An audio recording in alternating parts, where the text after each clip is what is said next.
আসসালামু আলাইকুম।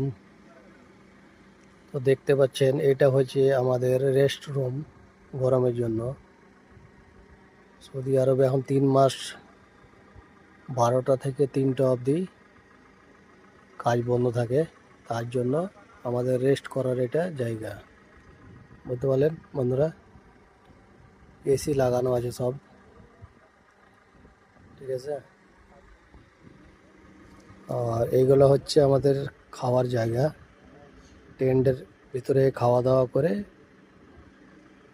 সব ভিতরে ঘুমিয়ে যাবে রুমের। এই হচ্ছে আমাদের জায়গা। আর এখানে সব আমাদের সামানপাতি রাখা আছে। সব কাজের যত সামান লাগে সব এখানে আছে। আর সব মধ্যে সব এসে দেখতে পাচ্ছেন পাহাড়, সব পাহাড় এলাকা সব এখানে। ঠিক আছে, সব ভালো থাকবেন। খুদা হাফিজ।